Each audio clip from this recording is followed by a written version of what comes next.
Bangsa Indonesia memiliki modal penting dalam pembangunan. Jumlah penduduk Indonesia yang lebih dari 270 juta merupakan potensi penting dalam pembangunan.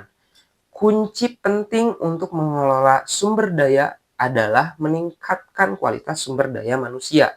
Sehingga pada pelajaran IPS kali ini, kita akan membahas materi yang sangat penting dan ada hubungannya dengan kehidupan kita sehari-hari, yaitu tentang sumber daya manusia atau biasa disingkat SDM.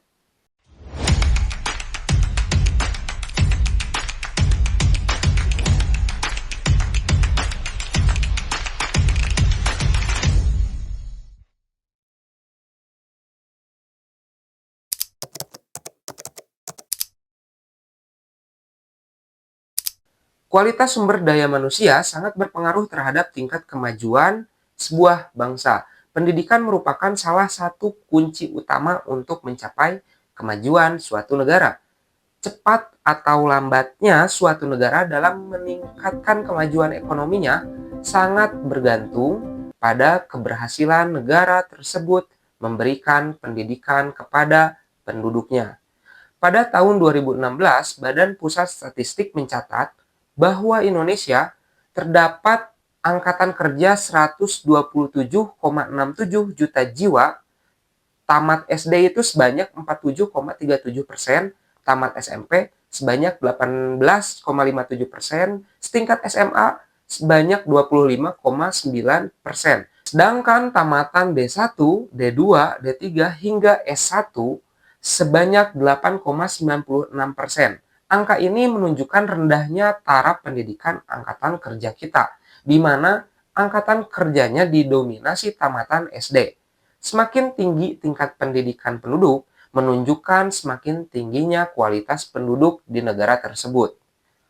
Pendidikan akan meningkatkan kemampuan penduduk untuk mengolah sumber daya alam yang dimiliki, sehingga akan meningkatkan kesejahteraan penduduk di antara negara ASEAN.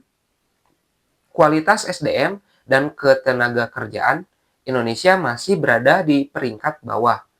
Kualitas SDM dan ketenagakerjaan Indonesia menempati urutan kelima. Peringkat ini masih kalah jika dibandingkan Singapura, Brunei Darussalam, Malaysia, dan Thailand. Kualitas sumber daya manusia di Indonesia mempengaruhi terhadap kemajuan sebuah bangsa. Cepat atau lambatnya suatu negara dalam meningkatkan kemajuan ekonomi suatu negara sangat bergantung pada keberhasilan negara tersebut memberikan pendidikan terhadap penduduknya. Jumlah penduduk yang besar juga tidak selalu menguntungkan jika tidak diimbangi dengan kualitas dan produktivitasnya. Oleh karena itu, jumlah penduduk yang besar harus diikuti oleh kualitas dan produktivitasnya yang tinggi. Menurut data Human Development Report, mengelompokkan negara di dunia menjadi 4 kelompok. Keempat kelompok itu ialah kelompok negara berperingkat sangat tinggi antara urutan 1 sampai 47. Lalu ada urutan tinggi antara 48 hingga 94. Juga ada urutan sedang antara 94 sampai 141 dan urutan rendah antara 142 sampai 187.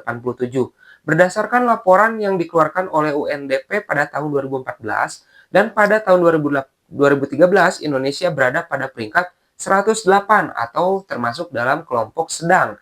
Peringkat ini masih sama dengan peringkat pada tahun 2018.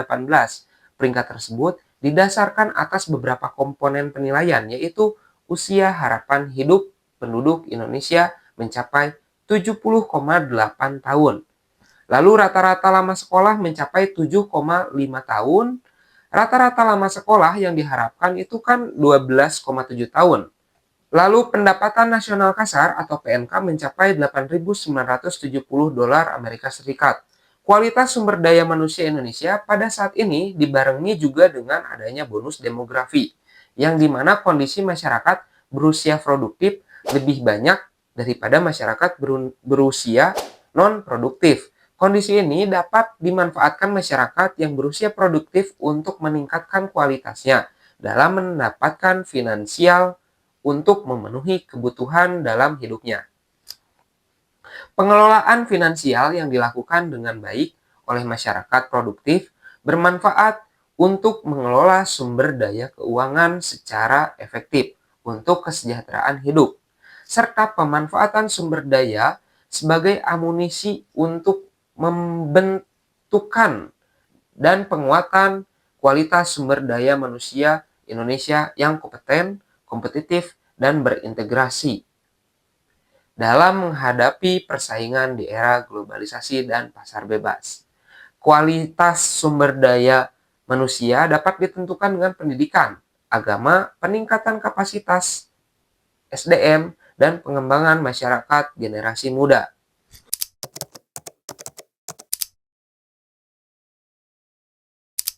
Tahukah kalian, berbagai jenis pekerjaan yang ada di Indonesia menunjukkan keberagaman mata pencaharian masyarakat Indonesia.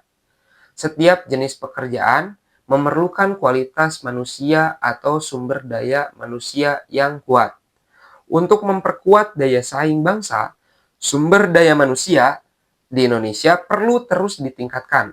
Dengan sumber daya manusia yang berkualitas, kita akan memiliki petani yang hebat, nelayan yang tangguh, wirausaha yang kuat, dan berbagai pekerjaan memiliki daya saing yang kuat. Pengembangan sumber daya manusia atau SDM adalah bagian dari proses dan tujuan dalam pembangunan nasional Indonesia. Bangsa Indonesia menghadapi tantangan untuk mengatasi ketertinggalan dari negara-negara maju, peningkatan kapasitas dan kualitas suatu bangsa melalui pembangunan SDM yang unggul merupakan tugas bersama dalam menciptakan bangsa yang kuat dan negara yang makmur. Terdapat beberapa hal yang harus menjadi prioritas utama dalam pembangunan kualitas SDM, antara lain. Pertama, sistem pendidikan yang baik dan bermutu. Untuk mencapai hal tersebut, maka diperlukan penataan terhadap sistem pendidikan secara menyeluruh, terutama berkaitan dengan kualitas pendidikan, serta relevansinya dengan kebutuhan masyarakat dan dunia kerja. Lalu kedua, penguatan peran agama dalam kehidupan sosial bermasyarakat dalam rangka memperkokoh jati diri dan kepribadian bangsa atau karakter building. Ketiga, peningkatan kapasitas SDM melalui berbagai diklat, kompetensi, pembinaan, dan lain-lain.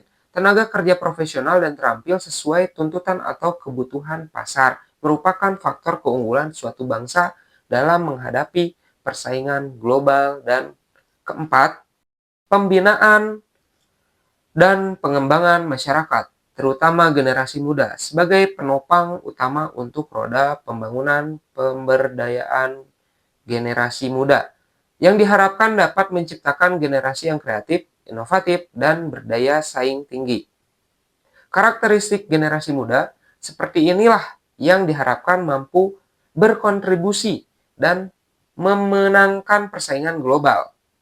Sehingga kesimpulannya adalah sumber daya manusia merupakan aset paling penting bagi kemajuan bangsa. Karena itu, kita sebagai generasi muda harus rajin belajar, menjaga kesehatan, lalu selalu bersemangat meningkatkan kemampuan diri agar dapat menjadi SDM yang unggul dan bermanfaat bagi bangsa Indonesia di masa depan. Terima kasih sudah menyimak pelajaran ini. Kalau ada yang mau ditanyakan, silahkan tulis saja di kolom komentar. See you!